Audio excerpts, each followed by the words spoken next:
So it's the next day, and had a good half day yesterday putting the front axle back together with a buddy of mine. Didn't take it for much of a test drive because the PTO pump is not hooked up. If you remember, I left everything disconnected. I wanted it backed up in the driveway here so gravity would drain out the loader tubes. And it's the next day. I got a couple hours. I want to take advantage of the sunlight. Just chipping away. This thing's almost done. It's almost ready to be delivered. So hang tight and let's do what we got to do.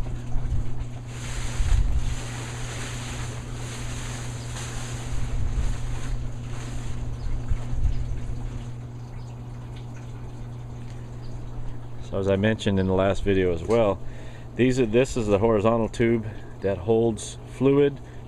This piece here holds fluid, this arch. Everything is pointed downhill. So I should get about 95%, I'm going to guess, draining of the system just through gravity. There will be a little bit of fluid left from this plate, the axle plate, up till about here. I just can't get in there. The only way to truly get that dumped, and then this one as well, the only way to get that completely dumped, I think, is to take the loader off and flip it upside down, but that's not going to happen. Ain't going to happen. Here's the coupler for the PTO. Here's the bracket for the PTO. We've had some rain here on and off for the last week or two, so I did take the pad off the seat, but that's pretty sweet. This is how the bracket looks from up close. Somebody asked what color I was going with it, and I went with the red, Rust-Oleum Sunrise Red. That's how we came out. Quick little rattle can. And I got sun on my screen here. The welds are alright. Let's see how well you can see that in post-production. That might be too close with the camera. Is that light balance? And then I use stainless steel clamps to hold the corners. And she's sturdy. I do the electrical wiring on these lights. Across, down the tube.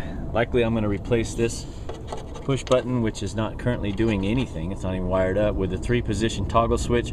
Flip it up for headlights. Middle is off. Down is taillights. They'll be hot all the time, so I can operate it even without the key on, or without the ignition on.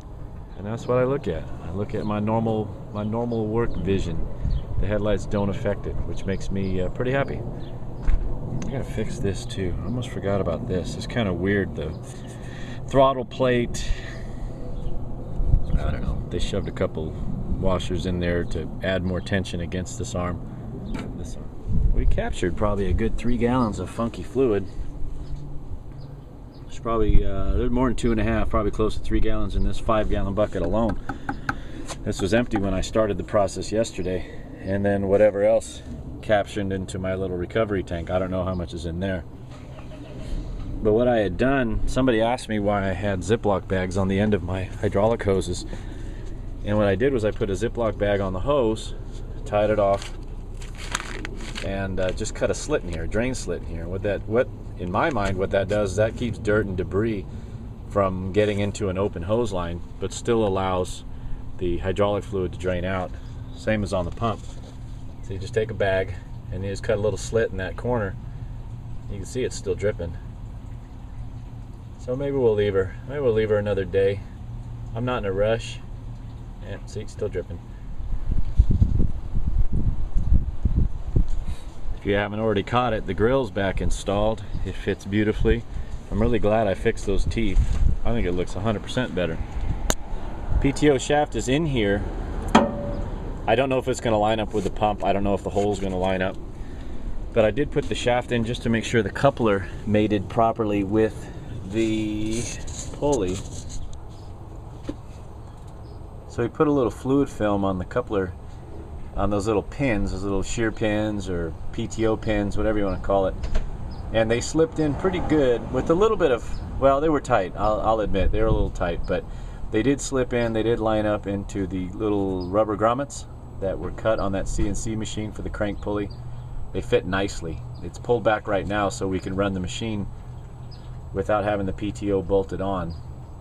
And honestly, I could have probably pulled that shaft out, but I just wanted to test fit it, make sure it works, and then I moved the tractor. Put a new alternator belt on it, as you heard from the squeaking video. The squeaking startup in the last video, I didn't have it adjusted right. But it is a Napa belt, made in the USA. Oh yeah. Overall, she came out all right though.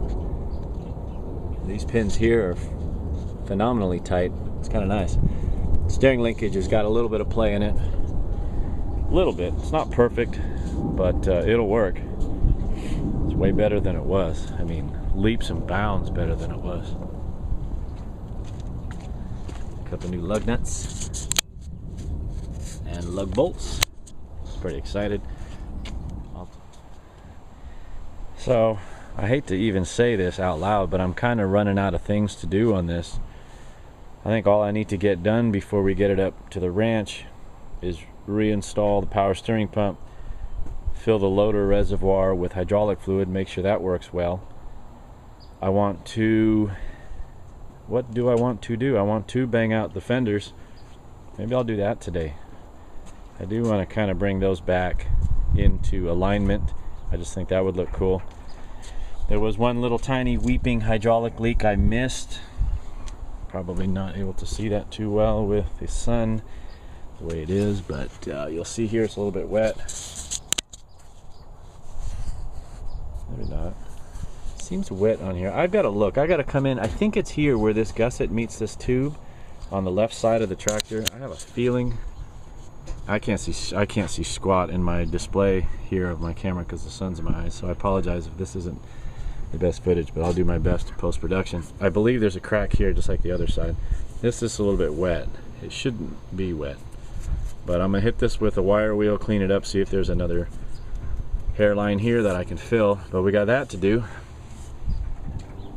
And once I get these fenders banged out, I'm not going to paint them. I'm going to tell you right now, I'm not going to paint them. But the bracket that I built for the rear light mounts to these two utilizes these two fender bolts. These are pretty sturdy. They go to a steel bracket here. So that should be a pretty stout place to put that, I think. I don't know. We'll see. So a couple more. This thing's just about done. A couple more things. Let's see what I can get done today.